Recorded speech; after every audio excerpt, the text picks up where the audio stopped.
नमस्कार जी। कहानियाँ यादों की में आपका स्वागत है। मेरे चैनल को लाइक, सब्सक्राइब और कमेंट करने के लिए आप सबका बहुत बहुत धन्यवाद। अपनी कहानियों की कड़ी में आज जो मैं कहानी लेके आई हूँ, इसका शीर्षक है सब ठीक हो जाएगा। पापा। पैर छूते हुए पवन को पापा ने सीने से लगा लिया और प्यार करते हुए कहा, बेटा जिंदगी बहुत बड़ी है।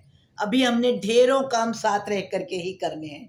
यदि तुझे कोई भी चीज़ की ज़रूरत हो तो संकोच मत करना। मुझे पूरा विश्वास है कि सब कुछ जल्दी ही ठीक हो जाएगा। फिर उन्होंने ऊंची आवाज़ में बोला, पवन, अपना सामान बाहर निकलवा लो, ट्रैक्टर आता ही होगा। जाते हुए अपनी माँ के पैर भी छू जाना। अंदर सासू माँ और बहू रानी दोनों ही रो रही थी। शायद दोनों ने ही एक दूसरे से अलग रहने की कल्पना भी ना की होगी। लेकिन फिर जब जब भी माधवी घर आती थी तो सासू माँ को अपनी बेटी में तो सारे गुण ही गुण नजर आते थे और बहू रानी में अवगुण। घर में ही बहुत बार भाभी रीना और ननद माधवी में टकराव की स्थिति पैदा हो जाती थी। सासू माँ भी माधवी के घर आने पर बुढ़ापे की बीमारियों का रोना रोने की बजाय उसके लिए अचार, पापड़ और मंगोड़ियाँ बनाने में ही खुद भी व्यस्त रहती थी और बहू रीना को भी लगाए रखती थी। हालांकि रीना कामचोर तो नहीं थी, लेकिन जब भी उसके सम्मान पर चोट पहुंचती थी तो वह कुछ सुनाने में भी कसर नहीं छोड़ती थी। रीना को रात को 9 बजे सीरियल देखने का बहुत शौक था। इस कारण वह जल्दी ही घर का काम भी निपटा लेती थी।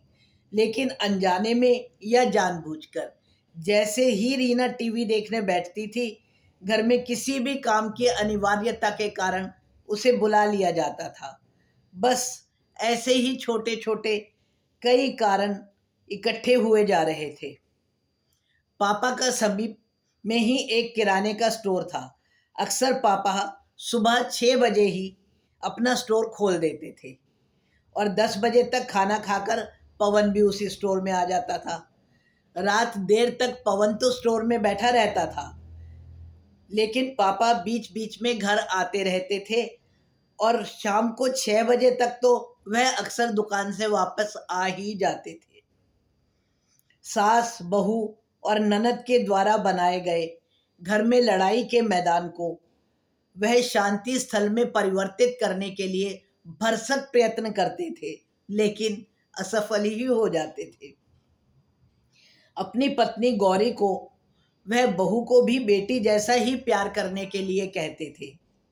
वह अक्सर उसे समझाते थे, अगर बहू सवेरे देर से उठ भी रही है तो तुम्हें क्या परेशानी है? यूं भी तो पवन 10 बजे तक दुकान में आता है।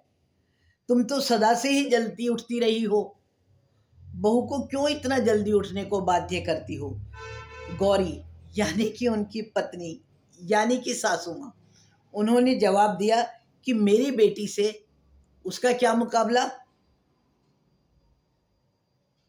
वह तो साल में 1 या 2 बार आती है और इतनी दूर से आती है। उसके लिए मैं सब कुछ क्यों ना करूं? बस इतना सुनकर वर्मा जी तो चुप हो गए। हालांकि हर दिन वह यह महसूस कर रहे थे कि सास बहू में टकराव की स्थिति दिन प्रतिदिन बढ़ती ही जा रही है। शायद दोनों में से कोई भी कमतर नहीं रहना चाहती थी। उस दिन उन्होंने दुकान में जाने के बाद पवन को कहा कि मैंने तुम्हारे लिए शर्मा जी से बात कर ली है। उनके घर के ऊपर जो 2 कमरे बने हुए हैं, उनमें तुम परसों अपना सामान लेकर चले जाना। पर क्यों पापा? मैंने तो आपसे कभी कोई शिकायत नहीं की। दुकान में भी। अरे नहीं पागल, मुझे तुझसे कोई शिकायत थोड़े ही है। तू तो मेरा इकलौता और प्यारा बेटा है। मैंने शर्मा जी को किराया दे दिया है। असल में तुम्हारी माँ को और तुम्हारी पत्नी को, दोनों को लंबे समय तक साथ रहने के लिए उनका अलग होना बहुत ज़रूरी है। तभी दोनों को एक दूसरे की ज़रूरत का एहसास होगा। हर काम के लिए बहू पर निर्भर रहने वाली तुम्हारी माता जी जब सारा काम खुद करेंगी तो उन्हें अपने आप बहू की कमी का एहसास होगा। और रीना को भी, जो बेमतलब में सामान बिगाड़ने की और लापरवाही की आदत पड़ी हुई है, मुझे पूरा विश्वास है कि अकेले रहने के बाद उसे भी सब कुछ पूरी तरह से समझ आ जाएगी। सब कुछ तेरा ही है और तुझे ही संभालना है। अभी मैं तुझे दुकान में से 25,000 की एक निश्चित रकम दूंगा, ताकि बहू को भी निश्चित रकम में ही घर बसाने की आदत पड़ जाए। मालूम नहीं पवन को कितना और क्या समझ आया, लेकिन उसे अपने पापा पर पूर्ण विश्वास था और वह उनकी हर बात मानता था। आज जब पापा ने ऊंची आवाज में बोला, पवन अपना सामान बाहर निकलवा लो, तो घर के अंदर माँ और रीना दोनों ही आंसुओं से रो रही थी।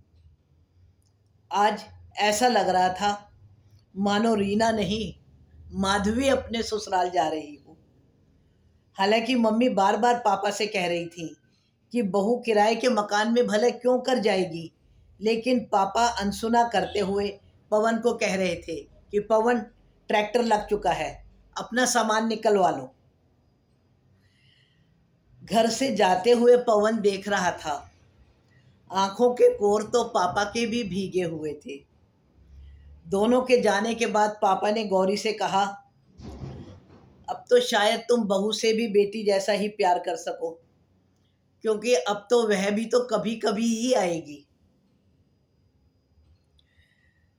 बेटा, घर को सुधारने के लिए प्यार ही नहीं, कई बार सजा भी जरूरी होती है। प्यार बढ़ाने के लिए नजदीकियां ही नहीं, कई बार दूरियां भी बहुत जरूरी होती हैं। तू देखना, सब कुछ बहुत अच्छा होगा। पापा के कहे यह शब्द पवन के कानों में गूंज रहे थे और पवन चुप करके अपना सारा सामान लगवाकर जाने की तैयारी कर रहा था। धन्यवाद जी।